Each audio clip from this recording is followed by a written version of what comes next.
एक सवाल पूछूं, आपके लिए सबसे बड़ा भगवान कौन है? मंदिर वाला भगवान या फिर वो नोट्स जो आपके वॉलेट में पड़े होते हैं? सोचो जरा, जब फोन बैलेंस खत्म होता है तो टेंशन होती है, जब ईएमआई ड्यू होती है तो नींद उड़ जाती है, और जब सैलरी डिले हो जाती है तो घर का माहौल ही बदल जाता है। मतलब असली शांति और असली स्ट्रेस दोनों का कंट्रोल पैसे के हाथ में है।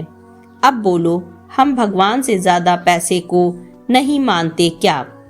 यही शॉकिंग बात उठाते हैं एक जर्नलिस्ट पॉल विग्ना अपनी धमाकेदार बुक द ऑलमाइटियर में। उनका कहना है कि पैसे ने धीरे धीरे इंसानियत का सबसे बड़ा धर्म बना लिया है।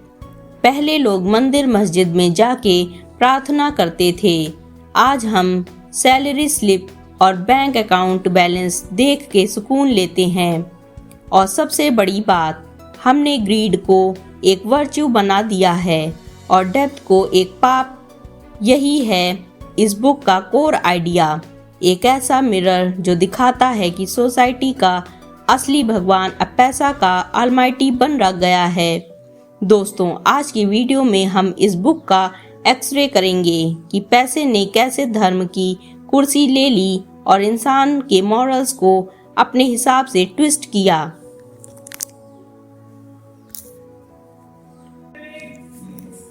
Chapter 1, the last jubilee, the Almightier by Paul Vigna. दोस्तों, एक सवाल सोचा है कभी, अगर आपका सारा लोन एक दिन में माफ हो जाए तो कैसा फील होगा? घर का कर्जा, क्रेडिट कार्ड का बिल, स्टूडेंट लोन सब एक ही दिन में खत्म। मजा आएगा या डर लगेगा? आप भी सोच रहे हो ना, ऐसा कभी हो ही नहीं सकता। लेकिन दोस्तों, एक जमाना था जब ये होता था और उसी को कहते थे जुबली। पॉल विग्ना इस चैप्टर में एक बड़ा ही पावरफुल पॉइंट उठाते हैं।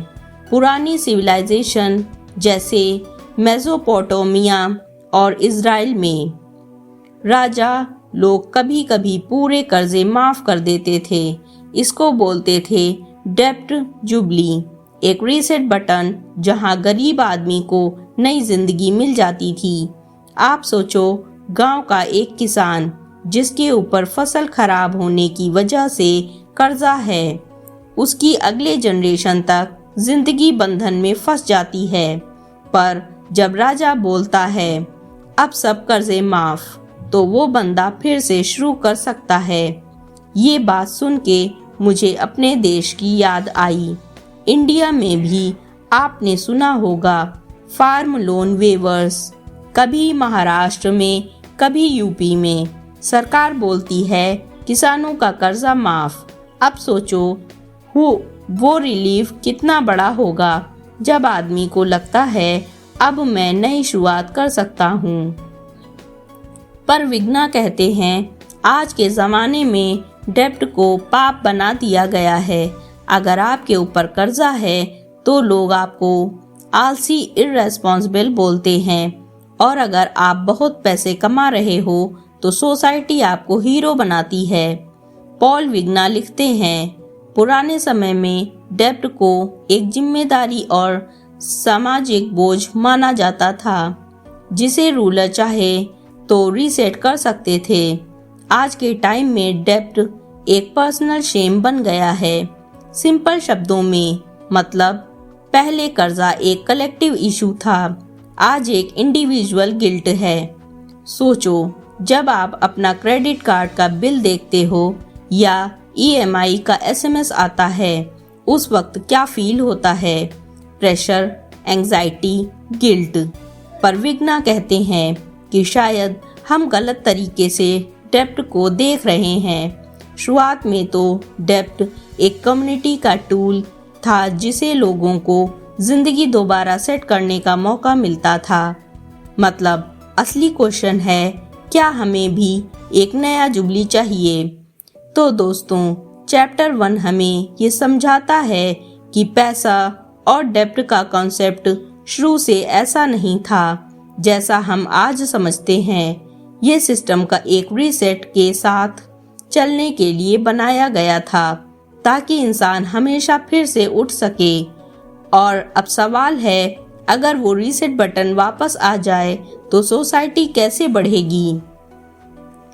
अगले चैप्टर में पॉल विग्ना बताते हैं कैसे इंसान ने अपनी पूरी जिंदगी पैसे के लिए डिजाइन कर ली और क्यों हम कहते हैं everything is done for money.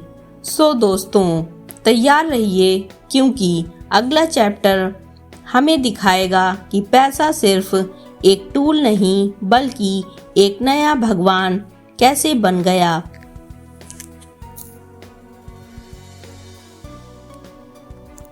Chapter 2 everything is done for money from the book Almightier by Paul विग्ना।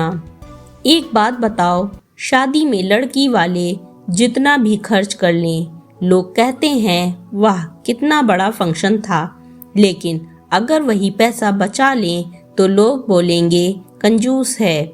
मतलब सोसाइटी की रिस्पेक्ट भी पैसों के हिसाब से होती है। सोचो, हमारी हर छोटी बड़ी एक्टिविटी के पीछे एक ही चीज छुपी होती है, मनी। और इसी को पॉल विग्ना इस चैप्टर में कहते हैं everything is done for money. Paul Vigna ये पॉइंट उठाते हैं कि इंसान की हर एक्टिविटी, चाहे वो शादी हो, पढ़ाई हो या करियर चॉइस, आजकल पैसों के हिसाब से होती है। पहले के जमाने में लोग धर्म, सम्मान या समाज के लिए डिसीजंस लेते थे। आज पैसा ही प्राइमरी फिल्टर बन गया है। सोचो, इंडिया में 12th के बाद स्टूडेंट्स के पास 2 रास्ते होते हैं, एक पैशन का, एक पैसों का।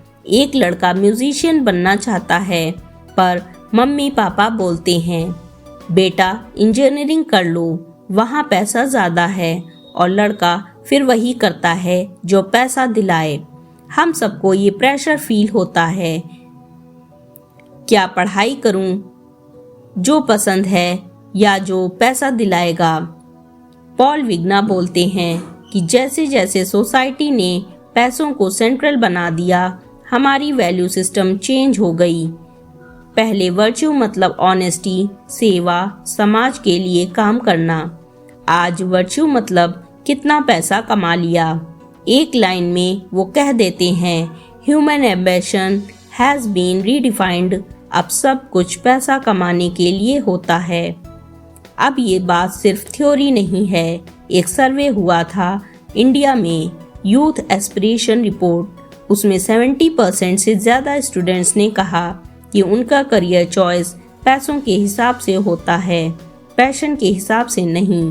और लिंक्डइन के एक 2024 के हिसाब से इंडिया में लोगों का जॉब सेटिस्फैक्शन सैलरी के साथ डायरेक्ट प्रोपोर्शन में है। मतलब जो विग्ना बोल रहे हैं वो हमारी जिंदगी का सच है। आपने नोटिस किया होगा इंस्टाग्राम पे सबसे ज्यादा फ्लेक्स क्या होता है? Luxury car, branded clothes, expensive trips. ये सब एक ही चीज दिखाता है, पैसा। और सोसाइटी ने इसको वर्च्यू बना दिया है। आप भी फील करते हो ना, जब किसी दोस्त के पास नया आईफोन आता है तो दिल में हल्का सा कंपैरिजन होता है। ये वही कंडीशनिंग है जो विग्ना हाईलाइट करते हैं। तो दोस्तों, चैप्टर 2 हमें ये समझाता है कि इंसान की हर सोच, हर चॉइस अब एक ही फॉर्मूले से चल रही है, कितना पैसा आएगा। हमें अपना असली पैशन, असली वैल्यूज को साइड में कर दिया और पैसे को गॉड फादर बना दिया। अगले चैप्टर का नाम है द मैग्निफिसेंट मैन, और वहाँ विग्ना हमें ले जाते हैं उन लोगों के पास जिन्होंने पैसों की वजह से हिस्ट्री बदल दी, बैंकर्स, मर्चेंट्स और पावर के असली खेल। तो रेडी रहिए, क्योंकि अगले चैप्टर में हम देखेंगे कैसे कुछ मैग्निफिसेंट लोग ने पैसे को सोसाइटी का असली गॉड बना दिया।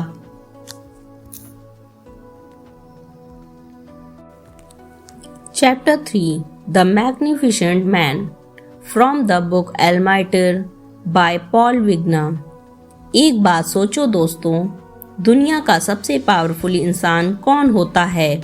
राजा, नेता या फिर वो बंदा जिनके पास पैसा कंट्रोल करने की ताकत हो? हिस्ट्री कहता है अक्सर असली गेम चेंजर वो होता है जो पर्स स्ट्रिंग्स संभालता है। और इसी कहानी में आते हैं द मैग्निफिसेंट मैन।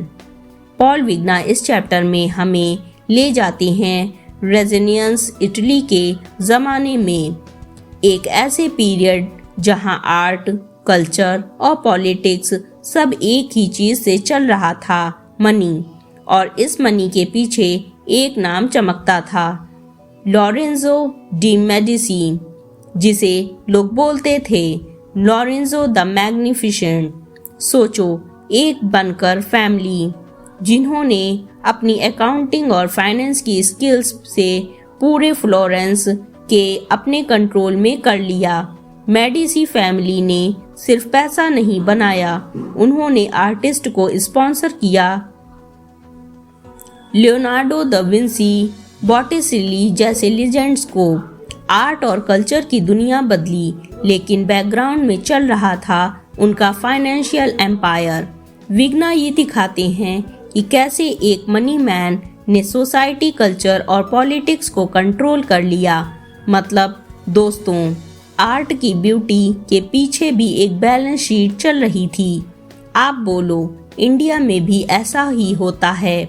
अंबानी शादी हो या IPL का मेगा इवेंट, बड़े बिजनेस हाउसेस के पैसों से कल्चर और एंटरटेनमेंट चलती है।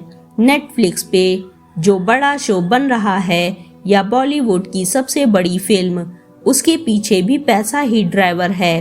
और जो पैसा कंट्रोल करता है वही कल्चर का मैग्निफिसेंट मैन बन जाता है। पॉल विग्ना लिखते हैं, मेडिसी फैमिली ने बैंकिंग को एक नया मॉरल रंग दिया। पैसा सिर्फ ट्रांजैक्शन नहीं रहा, बल्कि एक ऐसी शक्ति बन गया है जो पॉलिटिक्स, आर्ट और रिलीजन को शेप करता है। समझ रहे हो?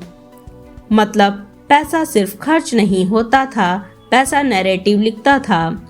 ये चैप्टर एक बड़ा मॉरल शिफ्टिंग हाईलाइट करता है। जहां पहले पैसा एक टूल था, अब पैसा एक स्टेटस सिंबल और पॉलिटिकल वेपन बन गया है।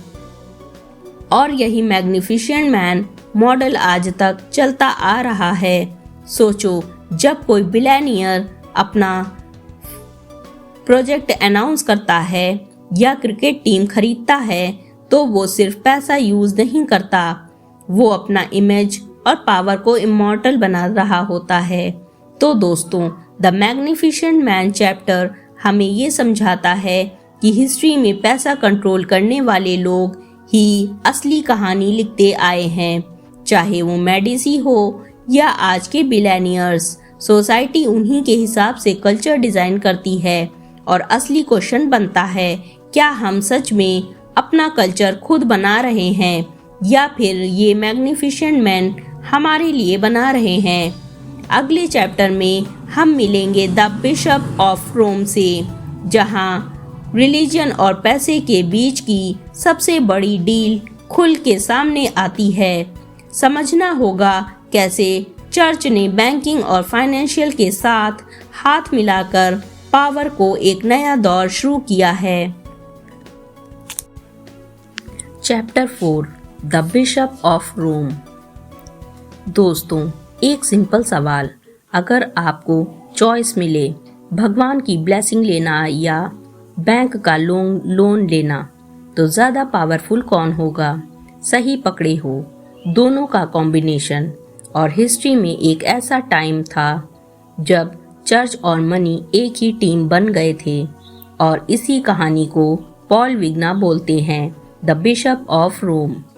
पॉल विग्ना बताते हैं कि जब रेनेसांस यूरोप ग्रो कर रहा था, तब सबसे बड़ी सीट ऑफ थी पावर रोम और रोम का बॉस था पोप। पहले लोगों का मानना था कि चर्च सिर्फ स्पिरिचुअलिटी के लिए है, पर धीरे धीरे पोप और चर्च बैंकर्स के साथ मिलके एक फाइनेंशियल मशीन बन गए। सोचो दोस्तों, एक ज़माना था जब लोग अपने पाप साफ करने के लिए चर्च को पैसे देते थे। इसको बोला जाता था इंडल्जेंस, मतलब पाप की EMI। आपने पाप किया, थोड़ा पैसा चर्च को डोनेट करो और आपको सर्टिफिकेट मिलता था कि आपका पाप सब माफ हो गया। विज्ञान दिखाते हैं कि ये एक तरफ का स्पिरिचुअल टैक्सेशन सिस्टम बन गया था। चर्च अपने रिलीजियस अथॉरिटी का यूज करके पैसे जनरेट कर रहा था। ये बात सुन के आपको अपने देश के कुछ स्कैम्स या रियलिटी याद आए, जैसे कभी डोनेशन का पुण्य का ट्रेंड। आप पिलग्रिमेज पे जाओ और वहाँ लिखा हो 500 रुपये देने पर स्पेशल दर्शन। अरे भाई, भगवान से मिलना भी अब VIP पास के साथ हो गया है। पॉल विग्ना लिखते हैं, रोम turned faith into finance. Religion was no longer just about belief.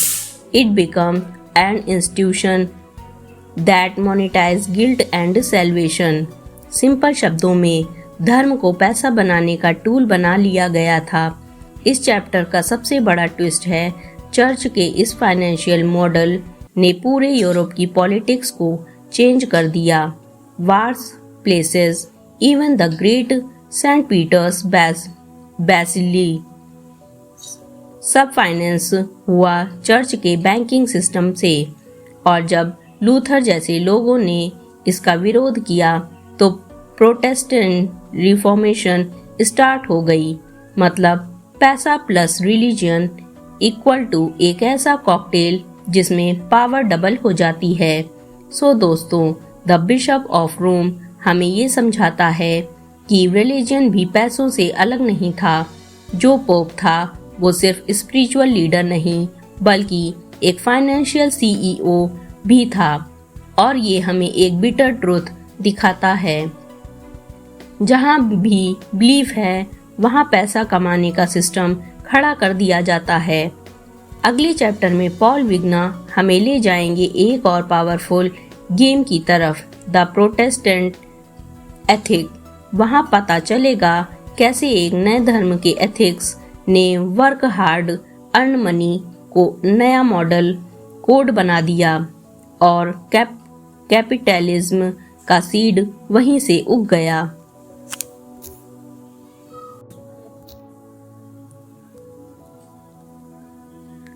Chapter 5, the Protestant ethic. एक सवाल आपने कभी सुना है, मेहनत करो पैसा कमाएंगे तो भगवान भी खुश होगा। हाँ दोस्तों, ये लाइन सुनने में सिंपल लगती है, लेकिन इसने पूरे दुनिया का इकोनॉमिक सिस्टम बदल दिया। और इसी कॉन्सेप्ट को पॉल विग्ना बोलते हैं द प्रोटेस्टेंट एथिक। पॉल विग्ना इस चैप्टर में मैक्स वेबर के फेमस आइडिया को उठाते हैं। द प्रोटेस्टेंट वर्क एथिक यानी प्रोटेस्टेंट रिलीजन ने एक नया सोच दिया, hard work plus discipline plus पैसा कमाना इक्वल टू गॉड की सर्विस। पहला धर्म कहता था त्याग करो, दान करो। अब नए धर्म ने बोला काम करो, कमाओ, इन्वेस्ट करो, ये भी एक इबादत है।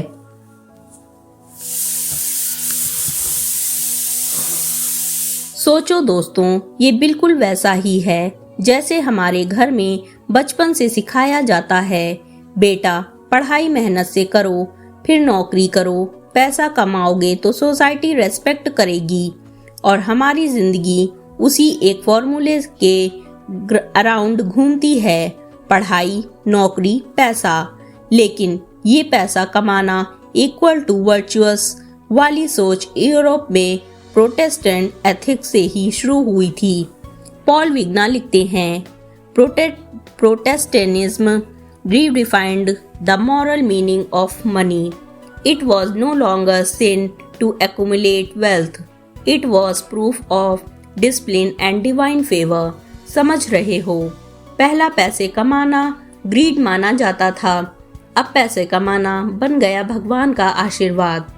मैक्स वेबर ने अपनी किताब में लिखा था कि ये वर्क एथिक ही कैपिटलिज्म की बैकबोन बनी। आज हार्वर्ड की रिसर्च रिपोर्ट भी कहते हैं जहां जहां प्रोटेस्टेंट वर्क एथिक स्ट्रॉन्ग था, वहां इंडस्ट्रियल रिवॉल्यूशन फास्ट ग्रो हुआ। मतलब काम और पैसा को स्पिरिचुअलिटी से जोड़ देने दुनिया की इकोनॉमी को टर्बो चेंज कर दिया। आप नोटिस करते हो ना, इंडिया में जब कोई 14-16 घंटे काम करता है, लोग कहते हैं वाह कितना हार्ड वर्किंग है, कमाल का बंदा है। लेकिन अगर वही बंदा बोले मैं ज्यादा पैसा छोड़ो, अपनी पसंद की छोटी नौकरी करूंगा, तो सोसाइटी कहती है अरे इसने लाइफ वेस्ट कर दी। यही है वर्क एथिक की कंडीशनिंग। विग्ना ये समझाते हैं कि नई सोच ने पैसे को मॉरल कंपास बना दिया। जो ज्यादा कमा रहा था वो चूजन बाय गॉड माना जाता।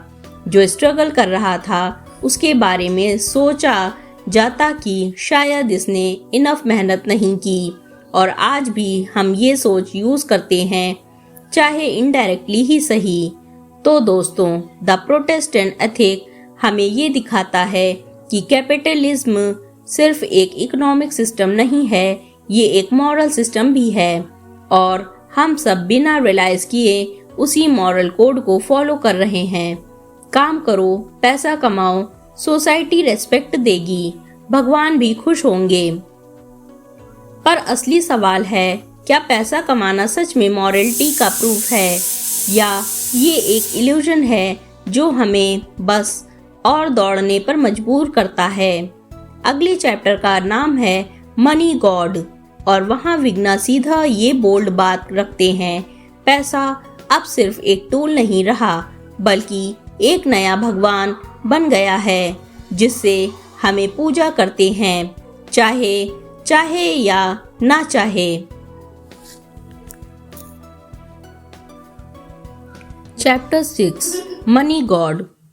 1 मिनट सोचो, सुबह उठते ही सबसे पहला थॉट क्या आता है? आज का दिन कैसे प्रोडक्टिव बनाऊं? सैलरी कब आएगी? EMI टाइम पे भर पाऊंगा? सोचो, सच बोलो, चाहे हम भगवान को याद करें या ना करें, पर पैसा हम सबका डेली प्रेयर बन चुका है। और इसी को पॉल विग्ना बोल्ड तरीके से कहते हैं मनी गॉड। पॉल विग्ना इस चैप्टर में एक शॉकिंग बात रखते हैं। जिस तरह पहले इंसान अपने भगवान के आगे प्रार्थना करता था, आज वही डिवोशन और सरेंडर पैसों के आगे हो गया है। पहले मंदिर, चर्च, मस्जिद में जाके लोग पीस मांगते थे, आज बैंक बैलेंस चेक करके लोग अपनी सिक्योरिटी फील करते हैं। विग्ना एक लाइन में लिखते हैं, money no longer serves God, money is God. मतलब अब पैसा सिर्फ एक मीडियम नहीं है, बल्कि एक अल्टीमेट गोल बन गया है। हम उसी के लिए काम करते हैं, उसी के लिए स्ट्रेस लेते हैं और उसी के लिए रिलेशनशिप्स तोड़ देते हैं। आपको एक सिंपल सीन याद है? शादी के रिश्तों में पहला सवाल होता है, लड़का कितना कमाता है? डिग्री, कैरेक्टर, नेचर सब बाद में, पहला फिल्टर है पैसा। या फिर सोशल मीडिया स्क्रॉल कर लो, सबसे ज्यादा हाईलाइट होता है लग्जरी कार्स, ब्रांडेड कपड़े, मालदीव्स ट्रिप्स।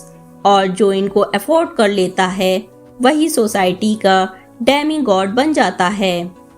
एकदम एक वर्ल्ड वैल्यूज सर्वे कहता है कि दुनिया भर में 60% लोग अब रिलीजन से ज्यादा पैसे को आइडेंटिटी और पर्पस से लिंक करते हैं। इंडिया में भी डेलियोट की 2023 रिपोर्ट दिखाती है कि मिलेनियल्स और जेंस के लिए फाइनेंशियल सिक्योरिटी सबसे बड़ा लाइफ गोल है, even bigger than marriage, family या स्पिरिचुअलिटी। मतलब जो विग्ना बोलते हैं वो एक साइकोलॉजिकल रियलिटी बन चुका है। इस चैप्टर का सबसे बड़ा मॉरल पंच है, हम भगवान से अब मुक्ति नहीं मांगते, हम पैसों से स्टेबिलिटी मांगते हैं। भगवान का डर छोड़ो, अब सबसे बड़ा डर है पैसा खत्म हो गया तो क्या होगा। और इसी वजह से मनी ने हमारे लिए एक रिलीजियस रोल ले लिया है। तो दोस्तों, मनी गॉड चैप्टर हमें एक कड़वा सच दिखाता है। हम मॉडर्न मंदिर में रह रहे हैं जिसकी मूर्ति है करेंसी। जिस तरह पुराने जमाने में लोग पूजा और हवन करके शांति पाते थे, आज हम इन्वेस्टमेंट और सेविंग्स करके रिलीफ पाते हैं। और असली क्वेश्चन ये है, क्या हम पैसा यूज कर रहे हैं या पैसा हमें यूज कर रहा है। अगले चैप्टर में आता है the almighty dollar.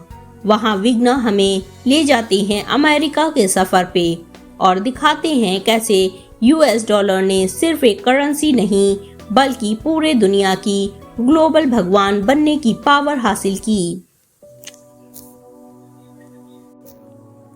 Chapter 7 the almighty dollar. एक सोचो, एक कागज का टुकड़ा जो असल में सिर्फ इंक और पेपर है, कैसे पूरी दुनिया को कंट्रोल कर सकता है। और जब वो कागज हो यूएस डॉलर, तो उसकी ताकत एक नया भगवान बन जाती है। और इसी ग्लोबल कहानी को पॉल विग्ना कहते हैं द ऑलमाइटी डॉलर। पॉल विग्ना इस चैप्टर में दिखाते हैं कि कैसे अमेरिका ने अपना एक करेंसी बनाया और धीरे धीरे वो करेंसी सिर्फ लोकल नहीं रहा, दुनिया का लाइफ टाइम बन गया है। डॉलर का ग्लोबल राइज हुआ वर्ल्ड वार के बाद, जब पूरी दुनिया थक चुकी थी और एक स्टेबल सिस्टम चाहिए था। और अमेरिका ने बोला, हमारी करेंसी यूज करो, हमारी बैकिंग पे भरोसा रखो। बाकी नेशंस ने हाँ कर दी और तब से डॉलर बन गया एक सुपर करेंसी। डॉलर की कहानी सिंपल नहीं है। सोचो एक चीज, आज मिडिल ईस्ट का तेल हो, चाइना का ट्रेड हो या इंडिया के इंपोर्ट्स, सबका हिसाब डॉलर में होता है। मतलब आप चाहे अमेरिका के सिटीजन हो या ना हो, आपकी जिंदगी डॉलर के मूड पे डिपेंडेंट है। विग्ना बोलते हैं, dollar is not just America's money, it is the world's blood line.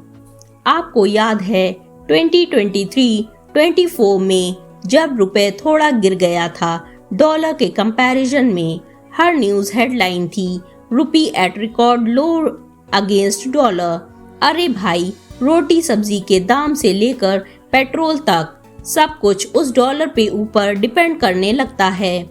एक फनी बात, हम इंडिया में क्रिकेट वर्ल्ड कप जीत जाएं या इसरो चांद पे पहुंच जाए, लेकिन अगर डॉलर स्ट्रांग हो जाए तो स्टॉक मार्केट हिला देता है। डॉलर लिटरली हमारी खुशी का रिमोट कंट्रोल बन गया है। IMF के 2024 के डाटा के हिसाब से दुनिया के 58% फॉरेन रिजर्व्स अभी भी डॉलर में ही रखते हैं और स्विफ्ट पेमेंट सिस्टम का 42% ट्रांजैक्शन डॉलर में होता है।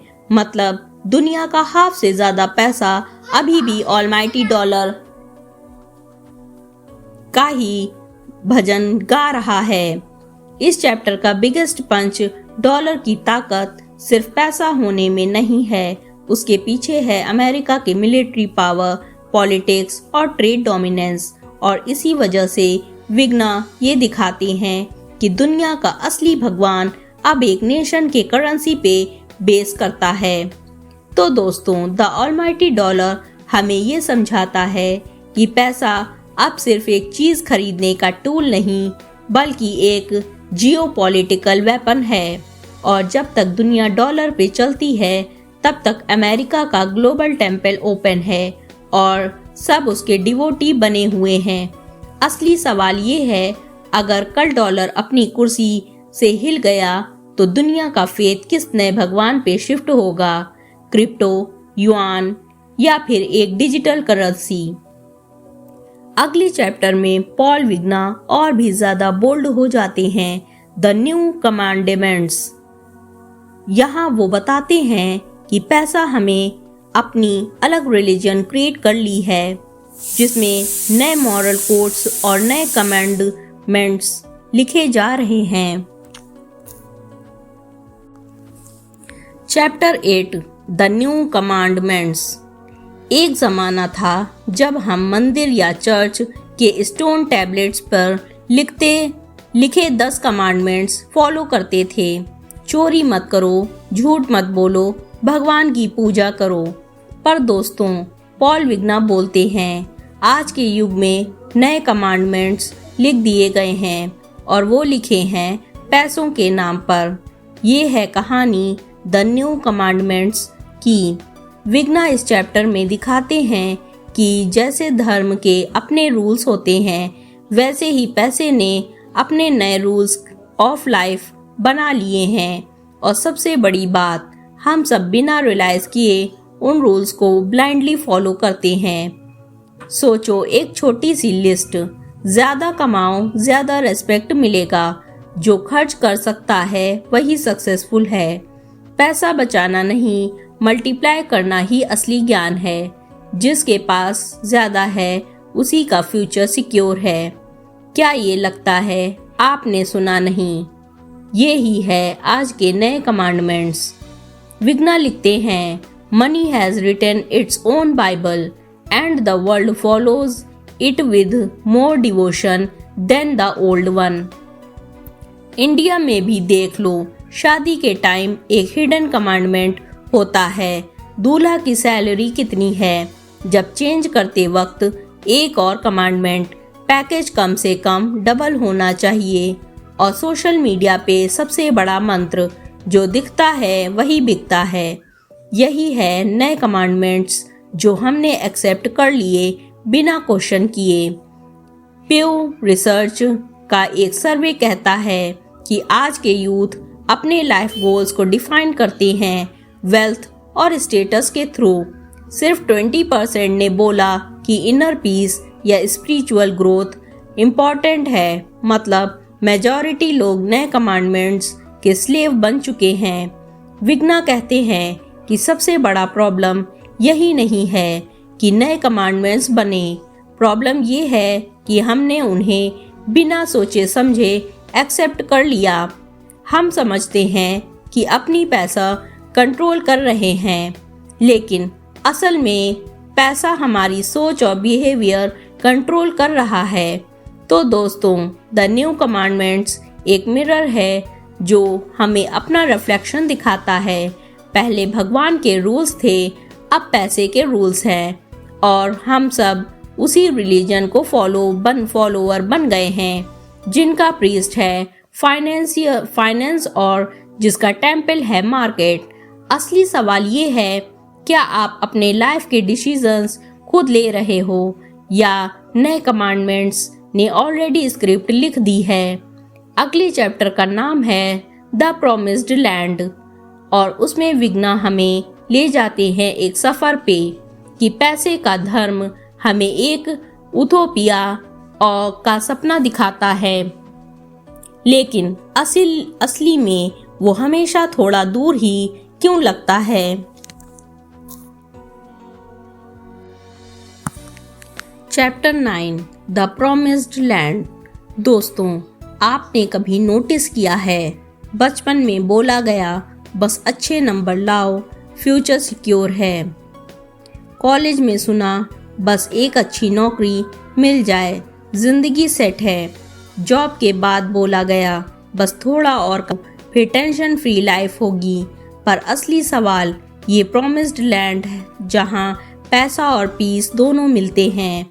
क्या ये सच में एग्जिट करता है या ये सिर्फ एक सपना है जो हमेशा बस 2 कदम दूर लगता है? पॉल विग्ना इस चैप्टर में एक पावरफुल मेटाफर यूज करते हैं। पैसा एक प्रॉमिस्ड लैंड का सपना दिखाता है, एक ऐसी जगह जहां अबेंडेंस होगा, स्ट्रेस नहीं होगा और हर इंसान अपनी ड्रीम लाइफ जिएगा। पर प्रॉब्लम ये है कि ये लैंड कभी एक्चुअली मिलता ही नहीं। सोचो, एक डेजर्ट के बीच चलते हो और दूर दूर एक ओसिस दिख रहा है। जितना पास जाते हो वो और दूर निकल जाता है। विग्ना बोलते हैं पैसा हमें वही इल्यूजन देता है और हम सोचते हैं बस अगला इंक्रीमेंट, बस अगला बिजनेस डील, बस अगला लाख या करोड़। लेकिन जब वो मिलता है तो एक नया टारगेट सेट हो जाता है। प्रॉमिस्ड लैंड हमेशा हॉरिजॉन पे ही रहता है। आपने आसपास देख लो, एक इंसान जो 30,000 कमा रहा है सोचा है 1 लाख मिल जाए तो जिंदगी परफेक्ट है। जो 1 लाख कमा रहा है वो सोचता है 5 लाख में फ्रीडम है। जो करोड़ में है वो भी कहता है बस थोड़ा और। मतलब हम सब एक रैट रेस के ट्रेडमिल पे चल रहे हैं, भागते जाओ पर फिनिश लाइन कभी आती ही नहीं। पॉल विग्ना लिखते हैं, money promises paradise but delivers pursued, यानी पैसा हमेशा एक स्वर्ग का वादा करता है पर असल में सिर्फ चेज कराता है। हार्वर्ड के एक रिसर्च में बताया गया, जब लोगों से पूछा गया कि आपको खुश रहने के लिए कितना पैसा चाहिए, पर इनकम ग्रुप ने अपनी करंट सैलरी से 2 गुना ज्यादा बोला। मतलब चाहे आप 30,000 ले रहे हो या 3 लाख, हर कोई सोचता है खुशी का नंबर अभी से थोड़ा आगे है। विग्ना का मेन पॉइंट ये है कि पैसा हमें एक इल्यूजनरी प्रॉमिस्ड लैंड के पीछे दौड़ाता है। वो कभी एक्चुअल जगह नहीं होता, बस एक कॉन्सेप्ट होता है जो हमें कंट्रोल करता है। और इसी वजह से पैसा एक साइकोलॉजिकल केज भी बन जाता है। तो दोस्तों, द प्रॉमिस्ड लैंड चैप्टर एक रियलिटी चेक है। पैसा एक अल्टीमेट पैराडाइज एग्जिट ही नहीं करता, और जो लोग अपनी जिंदगी उसके चेज में वेस्ट कर देते हैं वो कभी उसे सुकून नहीं पा पाते उन्होंने सोचा होता।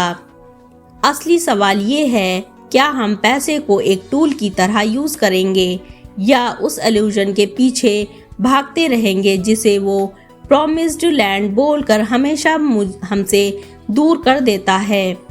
अगले चैप्टर का नाम है द गोल्डन काफ, और उसमें विग्ना एक और पावरफुल हिस्टोरिकल सिंबल यूज करके दिखाते हैं कैसे इंसान ने पैसे को लिटरली एक मूर्ति बना दिया जिसे सब वर्शिप करते हैं, चाहे दिल से माने या ना माने।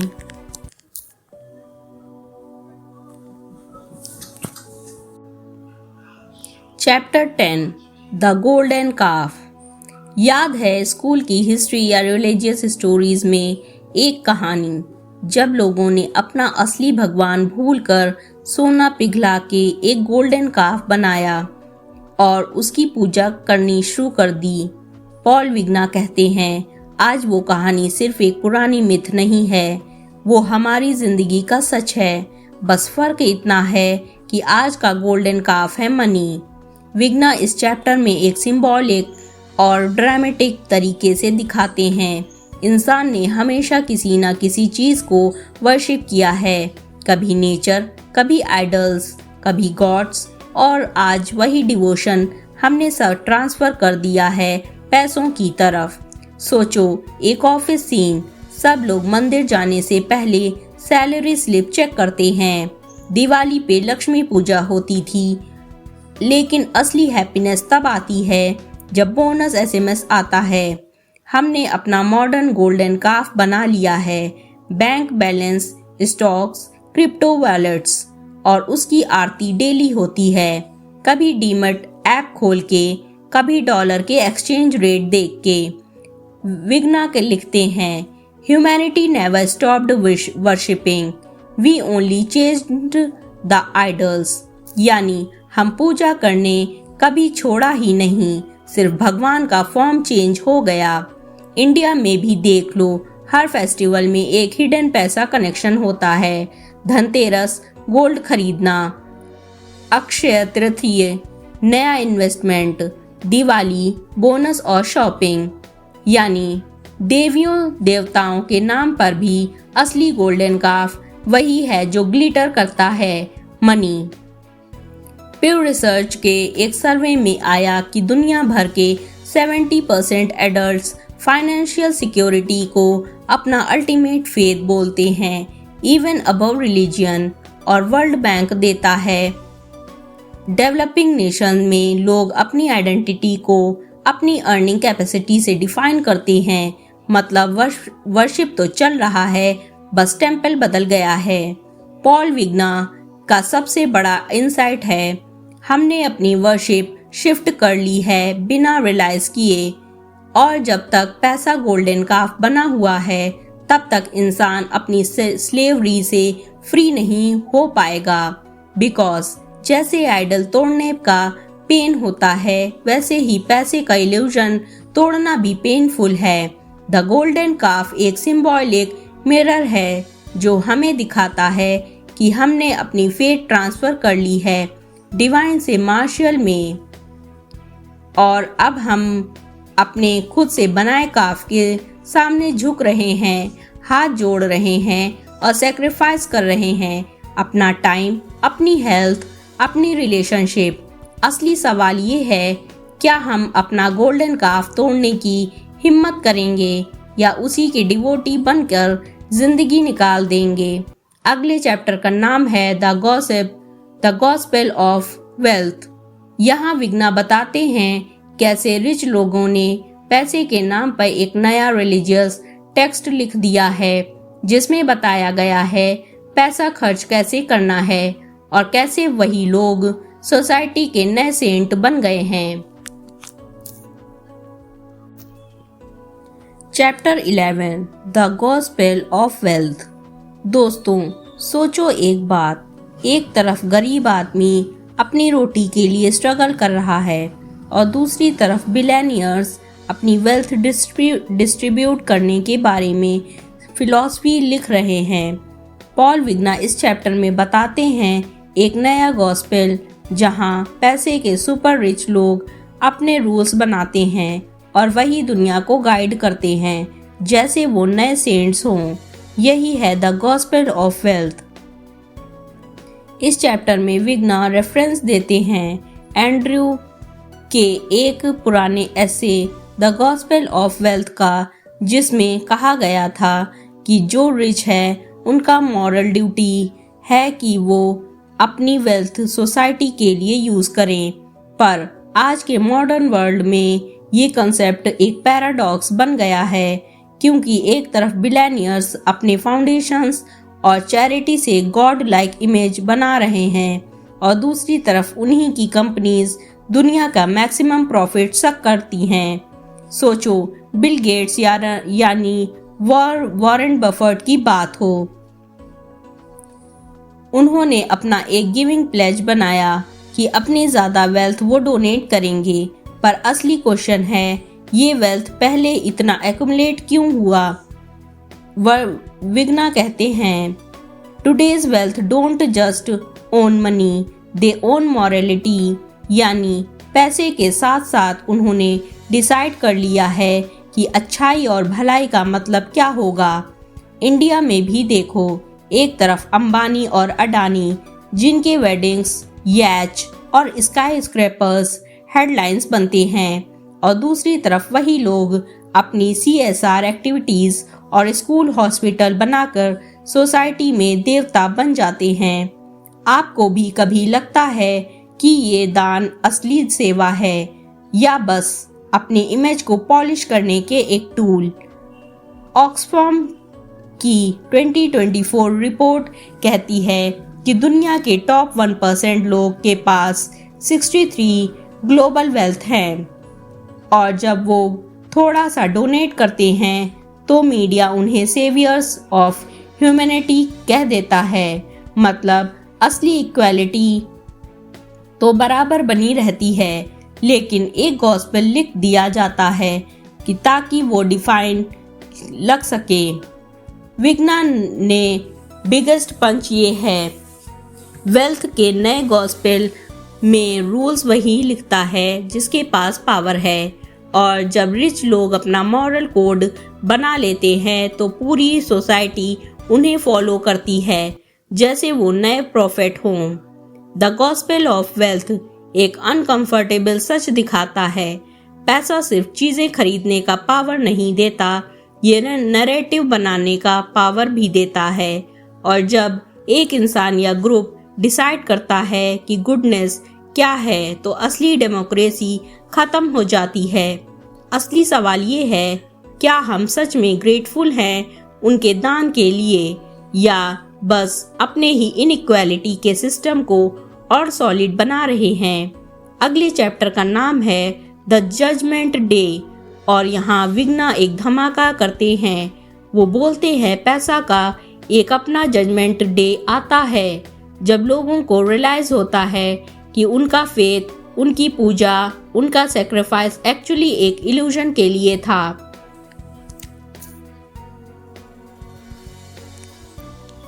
Chapter 12 the judgement day. दोस्तों, हर धर्म में एक कंसेप्ट होता है, जजमेंट डे, जब इंसान के सारे कर्म का हिसाब होगा, अच्छाई और बुराई अलग की जाएगी और असली सच सामने आएगा। पॉल विग्ना कहते हैं, पैसे का भी एक अपना जजमेंट डे आता है और उस दिन पता चलता है कि चीज को हमने अपना भगवान बना दिया था, वो असली में सिर्फ एक इल्यूजन था। विग्ना इस चैप्टर में एक ड्रामेटिक पॉइंट उठाते हैं।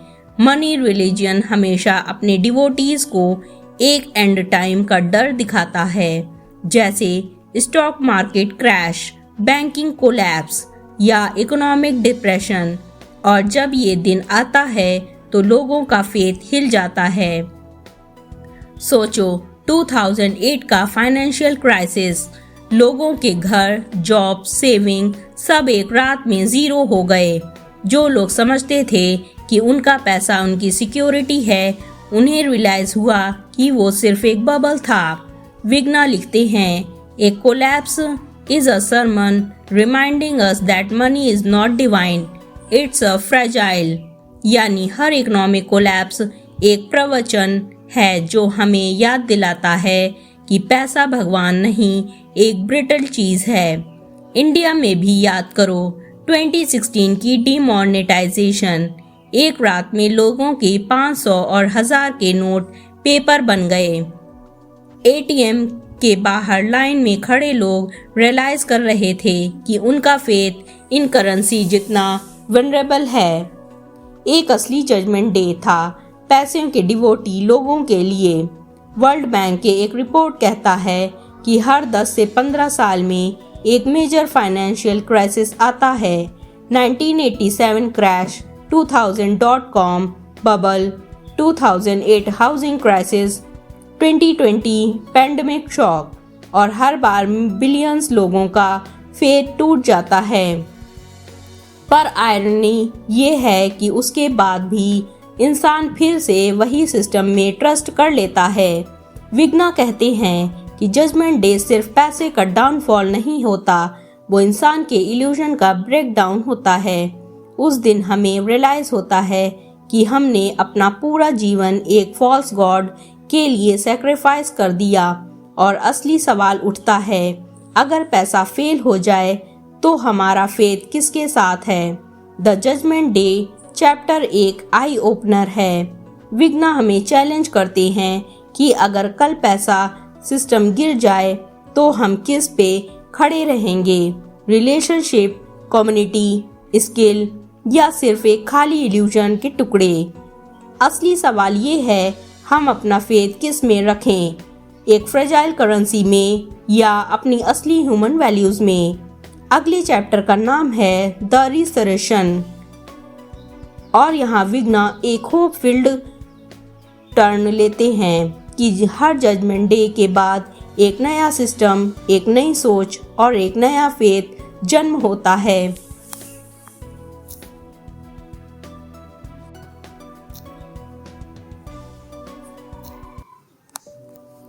Chapter 13 the resurrection. हर कहानी के 2 हिस्से होते हैं, एक अंत और एक नई शुरुआत। जैसे रात के बाद सवेरा, तूफान के बाद शांति और डेथ के बाद resurrection.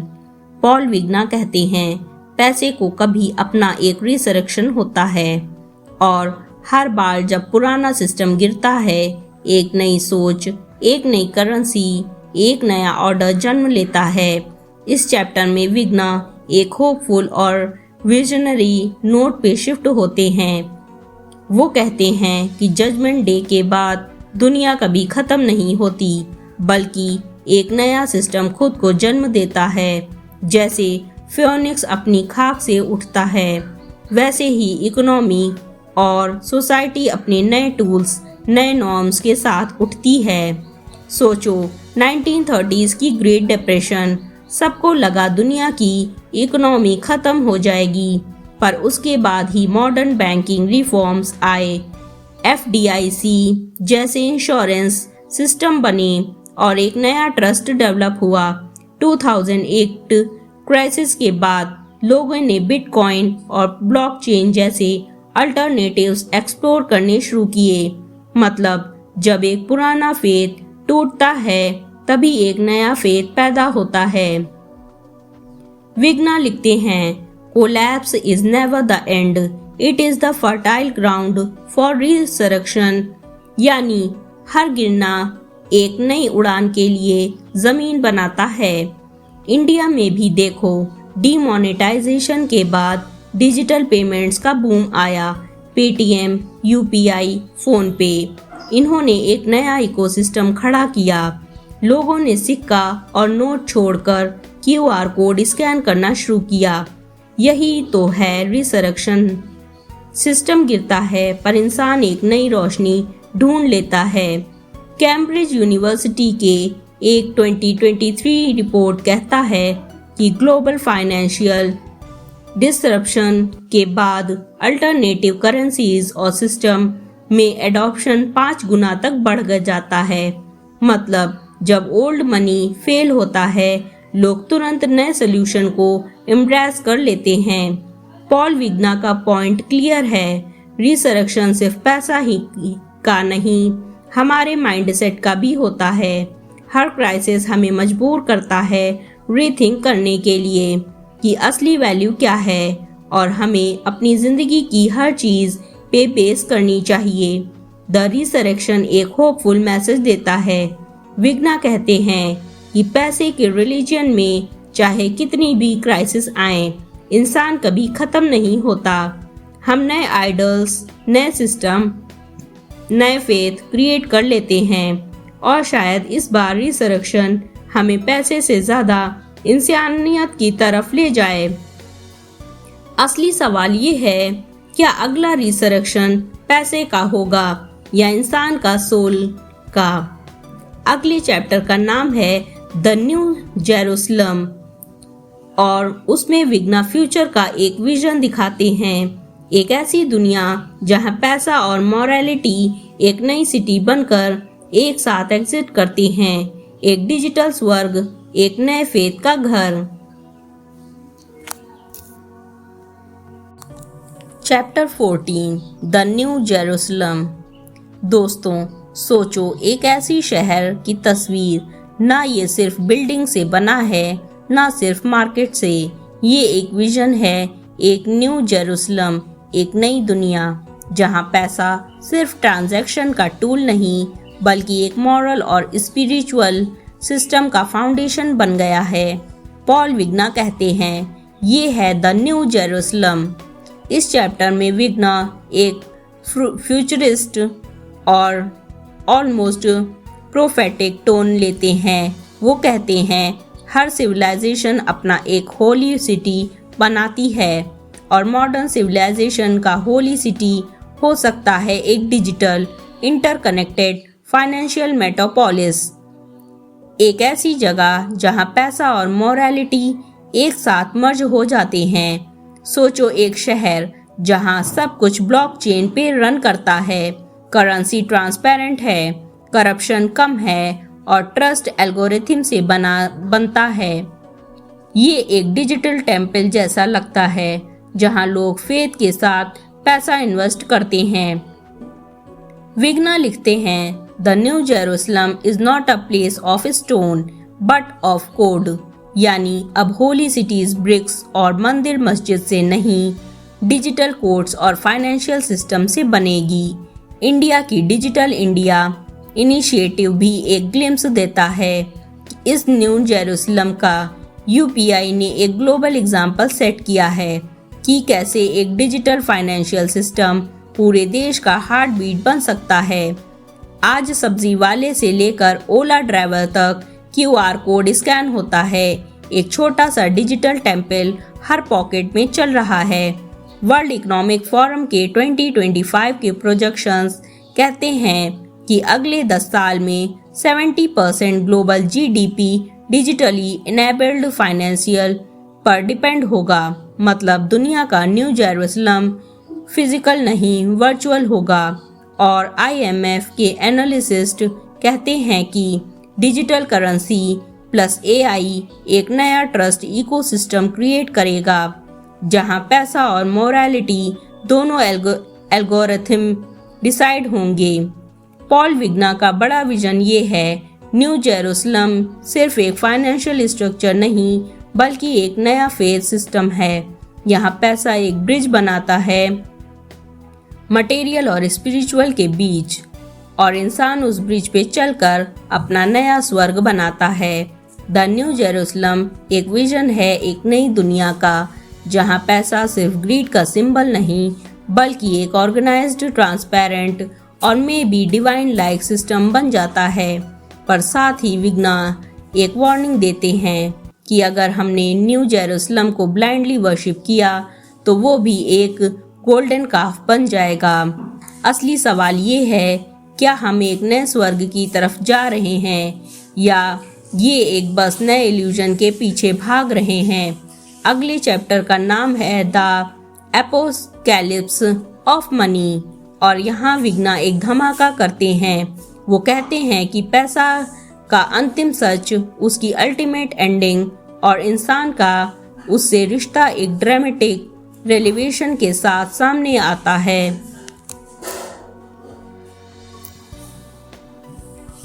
Chapter 15 the apocalypse of money. दोस्तों, एपोकैलिप्स शब्द सुनते ही दिमाग में क्या आता है? तबाही, आग, धरती फट रही है, आसमान टूट रहा है। लेकिन पॉल विग्ना कहते हैं पैसे का भी एक अपना एपोकैलिप्स होता है, और ये तब होता है जब इंसान फाइनली रियलाइज करता है कि जिस भगवान को हमने नोट, कॉइन्स और अकाउंट्स में पूजा की वो एक फ्रेजाइल और आर्टिफिशियल देवता था। इस चैप्टर में विग्ना एक प्रोफेटिक और सिनेमैटिक क्लाइमैक्स बताते हैं। उनका कहना है कि एपोकैलिप्स ऑफ मनी का मतलब है एक ऐसा मोमेंट जब दुनिया कलेक्टिवली एक्सेप्ट करती है कि पैसे का डिवाइन ऑरा एक इल्यूजन था, यानी वो अंतिम रेलिवेशन जो एक धर्म के अंतिम ग्रंथ में होता है। सोचो, अगर कल सुबह उठो और अनाउंसमेंट आए करेंसी कोलैप्स हो गई है, नोट्स और अकाउंट्स अब वर्थलेस हैं, लोग सिर्फ एक ही बात रियलाइज करेंगे, जो चीज हमने अपना फेथ बनाया था वो एक फ्रिक्शन था। विग्ना कहते हैं apocalypse is destruction of money, it is the unveiling of its truth. यानी एपोकैलिप्स में पैसा खत्म नहीं होता, उसका असली चेहरा सामने आता है। हम इंडियन से थोड़ा ग्लिम्स देखा है इस चीज का। डिमोनेटाइजेशन के वक्त एक रात में नोट का वैल्यू 0 हो गया। लोग लाइन में खड़े थे और सब समझ गए कि नोट का असली पावर सिर्फ सिस्टम का ट्रस्ट था। सिस्टम ने बोला कि नोट खत्म तो खत्म। सोचो, अगर ये ग्लोबल स्केल पे हो जाए, वही तो है एपोकैलिप्स ऑफ मनी। यूएन के 2024 के फाइनेंशियल स्टेबिलिटी रिपोर्ट में लिखा है कि अगर एक मेजर ग्लोबल साइबर अटैक हो बैंकिंग इंफ्रास्ट्रक्चर पे, तो विद इन 72 आवर्स दुनिया एक बार्टर लाइक चाउस में चली जाएगी। और ये एक रिमाइंडर है कि पैसा कभी भी इमॉर्टल नहीं था। हर हिस्टोरियन भी यही कहता है। रोमन कॉइन्स, ग्रीक डैशमेंट, मुगल रुपया सब गिर गए, सब रिप्लेस हुए। मतलब एपोकैलिप्स एक्चुअली एक साइकिल है और हम उसके एक नए चैप्टर के सामने खड़े हैं। पॉल विगना का सबसे बड़ा धमाका ये है, एपोकैलिप्स के बाद इंसान को समझ आता है कि पैसा कभी गॉड नहीं था, हमने उसे गॉड बनाया था, और अगर हमने बनाया था तो हम उसे भी तोड़ सकते हैं। ये पावर हमारे पास हमेशा थी, हमने बस उसे भूल दिया। द एपोकैलिप्स ऑफ मनी एक अंतिम मिरर है जिसमें विगना हमें हमारा अपना चेहरा दिखाते हैं। वो कहते हैं कि पैसा एक इल्यूजन को तोड़ना ही असली लिबरेशन है, और जब ये तबाही होती है तभी एक नई बिगनिंग पॉसिबल होती है। असली सवाल ये है, एपोकैलिप्स के बाद हम क्या चूज करेंगे, एक और इल्यूजन या एक असली फ्रीडम। और अब आता है अंतिम अध्याय द रिलेवेशन, जहां विगना एक अंतिम फिलॉसफी ट्रुथ सामने रखते हैं। पैसे के रिलीजन के पीछे असली मैसेज क्या था और इंसान अपने फेथ को किस तरफ मोड़ सकता है।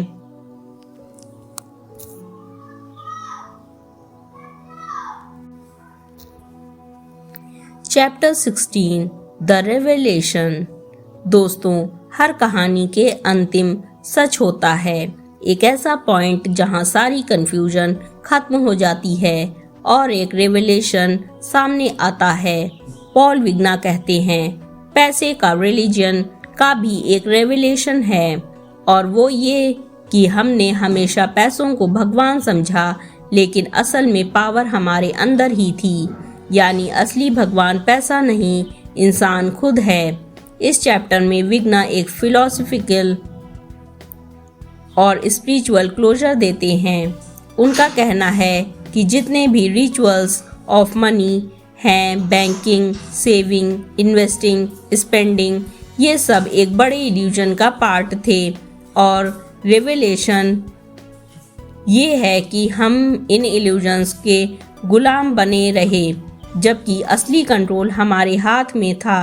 सोचो, एक आदमी अपनी पूरी लाइफ पैसा कमाने में लगा देता है, savings, investment, loans, EMI, retirement में फंड, और जब लाइफ के एंड में वो बैठकर सोचते हैं तो उसे रियलाइज होता है, मैं पैसा तो बनाया लेकिन अपना असली जीवन मिस कर दिया। विगना लिखते हैं, the revelation is not about money, it is about us. यानी अंतिम सच पैसा नहीं बल्कि इंसान का अपना रिफ्लेक्शन है। इंडिया में एक कहावत है, जब आदमी मर जाता है तो साथ पैसा नहीं जाता, सिर्फ कर्म जाते हैं, और ये ही बात विगना मॉडर्न लैंग्वेज में कह रहे हैं। पैसा एक ज़रूरी टूल है, पर असल में जो मैटर करता है वो है वैल्यूज़, कम्युनिटी और इंसानियत। हार्वर्ड के एक 2023 स्टडी ने ये प्रूव किया कि लाइफ के एंड पे लोग रिग्रेट करते हैं अपने ब्रोकन रिलेशनशिप्स और वेस्टेड टाइम पे, पैसा पे नहीं। मतलब अंतिम रेवलेशन यही है कि पैसे के पीछे भागते भागते हमने अपना असली ट्रेजर इग्नोर कर दिया। पॉल विगना अंतिम चैप्टर में एक बड़ा सवाल उठाते हैं, अगर हमने पैसे को भगवान बनाया और हर बार वो गिर गया, तो क्या अब वक्त नहीं आ गया कि तो हम अपना फेथ इंसानियत में रखें।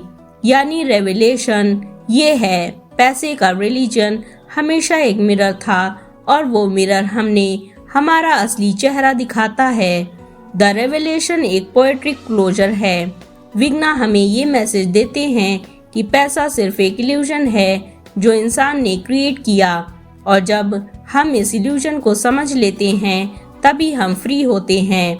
असली फ्रीडम पैसा में नहीं बल्कि इंसान के अपने चॉइसेस और वैल्यूज में है, और वही है अंतिम revelation.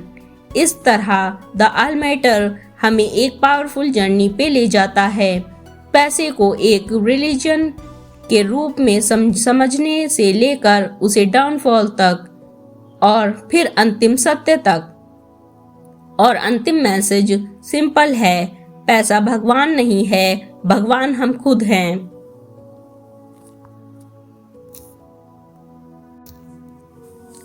Chapter 17 the final judgement.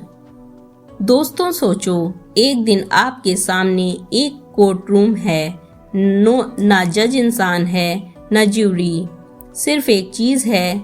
चीज की सुनवाई हो रही है, मनी। और जज का सवाल सिंपल है, जो इंसान ने तुम्हें भगवान बनाया, तुमने उनके साथ क्या किया? ये है द फाइनल जजमेंट। इस चैप्टर में पॉल विग्ना एक कोर्ट रूम स्टाइल मेटाफर बनाते हैं। जैसे हर रिलीजन का एक जजमेंट डे होता है, वैसे ही पैसे का भी एक अंतिम हिसाब किताब होता है। और इस फाइनल जजमेंट में डिसाइड होता है कि पैसे ने इंसानियत को अपलिफ्ट किया या बर्बाद। सोचो, एक बैलेंस शीट, एक तरफ प्रॉस्पेरिटी, एक तरफ पॉवर्टी, एक तरफ टेक्नोलॉजी और प्रोग्रेस, एक तरफ करप्शन और इनइक्वालिटी। पैसा एक विटनेस बॉक्स में खड़ा है और दुनिया उसे क्वेश्चन कर रही है, क्या तुमने इंसान को फ्री किया या उसे और ज्यादा गुलाम बनाया? विग्ना लिखते हैं, final judgement is not about money itself but about what we choose to do with it. यानी असली फैसला पैसे का नहीं, हमारे डिसीजंस का है। इंडिया का एग्जाम्पल ले लो। पैसे ने हमें एक तरफ डिजिटल बूम दिया, पर दूसरी तरफ लोन क्राइसिस और फार्मर सुसाइड भी लाए। ये ही ड्युअलिटी है। फाइनल जजमेंट डिसाइड करता है कि हमने पैसे को एक टूल बनाया या एक ट्रैप। ऑक्सफोर्ड के एक 2022 सर्वे कहता है, दुनिया के टॉप 1% के पास 46% ग्लोबल वेल्थ है और साथ ही 1 बिलियन लोग एक्सट्रीम पॉवर्टी में जी रहे हैं। मतलब जजमेंट का केस अभी भी ओपन है। पैसे ने जस्टिस दिया या नहीं, ये अभी भी अंडर ट्रायल है।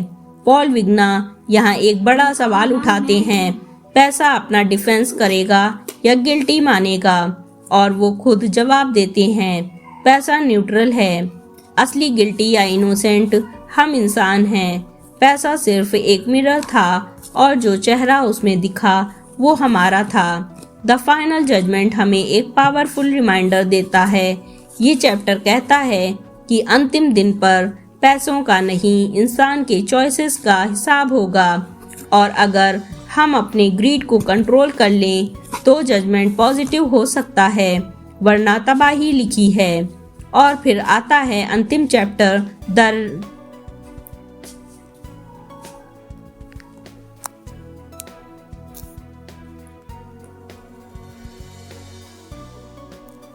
Chapter 18 the after life of money. दोस्तों, एक सवाल सोचो, जब इंसान मर जाता है तो हम कहते हैं उसकी आफ्टर लाइफ होती है, लेकिन जब पैसा मर जाता है उसकी आफ्टर लाइफ कैसे होती है? क्या पैसा भी एक नई रूप में वापस आता है? कैश से कार्ड, कार्ड से क्रिप्टो, क्रिप्टो से कुछ और। यही है the after life of money. Paul विग्ने अंतिम चैप्टर्स में एक साइकोलॉजिकल और फ्यूरिस्टिक विजन देते हैं। वो कहते हैं पैसा कभी भी कंप्लीटली डाई नहीं होता, वो बस अपना फॉर्म चेंज करता है। जैसे इंसान के धर्म और कल्चर्स आफ्टर लाइफ का एक नया रूप इमेजिन करते हैं, वैसे ही पैसा भी मर्ज कर दोबारा एक नए अवतार में जन्म लेता है। सोचो, एक ज़माना था जहाँ काउरी शेल्स करेंसी थी, वो मर गई। फिर सिल्वर गोल्ड कॉइन्स आए, वो भी मर गए। फिर पेपर नोट्स और बैंक्स आए, अब उनका एरा भी धुंधला हो रहा है। और अब crypto, CBDC, central bank, digital currencies और ब्लॉकचेन, ये है पैसा का आफ्टर लाइफ। विग्ना लिखते हैं, money never truly dies, it reincarnates. यानी पैसा भी एक पुनर्जन्म सिस्टम है। इंडिया में ही देखो, 2010 में लोग कैश रखते हैं, 2020 में सब पेटीएम, जीपे, UPI कर रहे हैं और 2030 तक हो सकता है RBI का डिजिटल रूपी हर जगह यूज हो। ये ही तो है पैसे के आफ्टर लाइफ, एक नया रूप, एक नया फेथ सिस्टम। IMF की 2025 रिपोर्ट्स कहती हैं कि अगले 15 साल में दुनिया के 80% देश अपनी ऑफिशियल डिजिटल करेंसी लॉन्च करेंगे और वर्ल्ड बैंक का एक सर्वे बोलता है कि फिजिकल कैश की डिपेंडेंसी 2040 तक सिर्फ 10% रह जाएगी, यानी पैसा की आफ्टर लाइफ ऑलरेडी शुरू हो चुकी है। पॉल विगना ये भी वार्न करते हैं, पैसे के नए रूप के साथ नए डेविल भी आएंगे। प्राइवेसी खत्म हो सकती है, सर्विलियंस बढ़ सकती है और इनइक्वालिटी एक नए फॉर्मेट में आ सकती है। मतलब आफ्टर लाइफ एक स्वर्ग भी हो सकता है और एक नया नर्क भी। The after life of money हमें एक रियलिटी चेक देता है। पैसा इमॉर्टल नहीं है, लेकिन हमेशा एक नए अवतार में जीता है और हर नया अवतार इंसान को ये मौका देता है कि वो अपना फेथ, अपने वैल्यूज को सही डायरेक्शन में ले जाए। और इसी के साथ द ऑलमाइटी खत्म होती है। पॉल विगना एक शक्तिशाली मैसेज देते हैं, पैसा एक देवता नहीं, एक रिफ्लेक्शन है इंसान के ग्रीड और फेथ का, और उसकी आफ्टर लाइफ हमेशा हमारे डिसीजन से शेप होती है। अंतिम सवाल ये है, आप पैसे की आफ्टर लाइफ को एक नए भगवान बनाएंगे या एक नया टूल जो इंसानियत को बेटर बनाए?